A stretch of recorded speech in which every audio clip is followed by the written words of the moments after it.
আসসালামু আলাইকুম। আমি গত পরশুদিন মালয়েশিয়াতে এসেছি 2 দিন আগে। এর মধ্যে মালয়েশিয়ার 3জন মন্ত্রীর সাথে বৈঠক হয়েছে। মালয়েশিয়ার যে স্বরাষ্ট্রমন্ত্রী আছেন এবং হিউম্যান রিসোর্স মন্ত্রী আছেন ওনাদের সাথে আনুষ্ঠানিক বৈঠক হয়েছে। ট্রেডের যে মন্ত্রী আছেন ওনার সাথে অনানুষ্ঠানিকভাবে আলোচনা হয়েছে। তো এখানে কিছু অগ্রগতি সাধিত হয়েছে, সেটা আপনাদের সাথে শেয়ার করতে চাচ্ছি।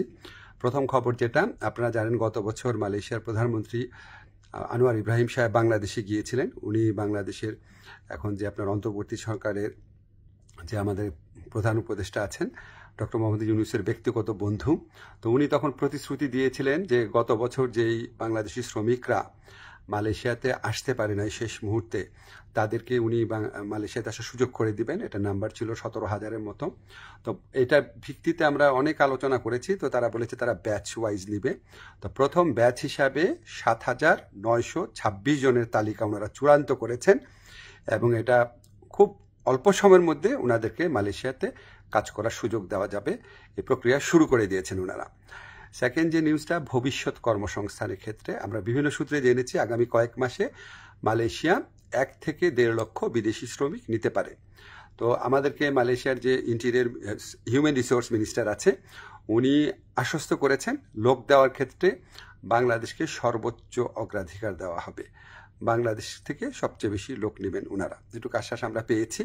তো আমরা অনুরোধ করেছিলাম বাংলাদেশে যারা রিক্রুটিং এজেন্ট আছে তাদের সবার জন্য যেন উন্মুক্ত করে দেওয়া হয়, যাতে সবাই লোক পাঠানোর সুযোগ নিতে পারে। এটা আমরা অনেক ভালোভাবে বুঝিয়ে বলেছি। তো ওনারা বলেছেন ওনারা এটা ভালোভাবে বিবেচনা করে দেখবেন, আমাদেরকে অচিরেই ওনারা এই ব্যাপারে সিদ্ধান্ত জানাবেন। তো আমাদের একটা বড় অগ্রগতি যেটা হয়েছে, আমি মালয়েশিয়ার যে ইন্টেরিয়র মিনিস্টার আছে ওনাকে রিকোয়েস্ট করেছিলাম, আমাদের শ্রমিকরা মাল্টিপল ভিসা পায় না, সিঙ্গেল এন্ট্রি পায়, অন্য দেশের শ্রমিকরা পায় মাল্টিপল এন্ট্রি। তো এটা নিয়ে বেশ কিছুক্ষণ কথা হয়েছে। উনি আমাদেরকে শুধু প্রতিশ্রুতি দেন নাই, ওনার সাথে যারা কর্মকর্তারা ছিল তাদেরকে এই ব্যাপারে দ্রুত পদক্ষেপ নেওয়ার জন্য নির্দেশ দিয়েছেন। আর আমি বলেছি যে মালয়েশিয়ার যারা ইরেগুলার হয়ে গেছেন, যে শ্রমিক ভাইরা আছেন তাদেরকে রেগুলারাইজ করা বা বৈধ করা যায় কিনা। তো ওনারা বলেছেন ওনারা মাঝে মাঝে এটা করেন, আর গত বছর করেছেন।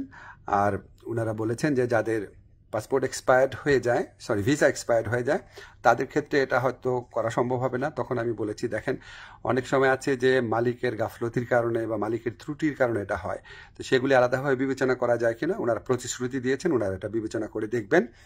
এছাড়া আমরা আরও কিছু বিষয় নিয়ে আলোচনা করেছি, যেমন আমরা বলেছি যে এখানে যে আপনার সিকিউরিটি গার্ড আছে বা কেয়ার গিভার আছে বা নার্স আছে, বাংলাদেশ থেকে নেওয়া যায় নাকি, স্কিল্ড ওয়ার্কফোর্স নেওয়া যায় নাকি।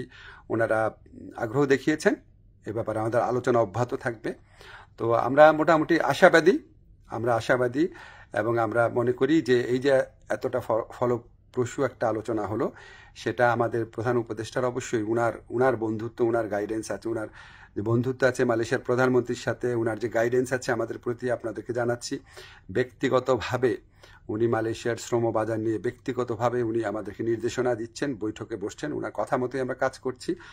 আর আমাদের এখানে প্রধান উপদেষ্টার যে স্পেশাল এনভয় আছে লুৎফে ভাই, উনি আলোচনায় অংশ নিয়েছেন, অনেক অবদান রেখেছেন। আমাদের প্রবাসী কল্যাণ মন্ত্রণালয়ে যারা আছেন তারা গত কয়েক মাস ধরে চেষ্টা করে যাচ্ছেন বিষয়গুলো এগিয়ে নেওয়ার জন্য। আপনাদের দোয়া ছিল, এই জন্য এতটুকু অগ্রগতি হয়েছে। আপনারা দোয়া করবেন আমরা যেন মালয়েশিয়া যারা শ্রমিক ভাই আছে বা যারা আসতে চান তাদের যেন সত্যিকারের কল্যাণকর কিছু করতে পারি। ধন্যবাদ আপনাদের সবাইকে।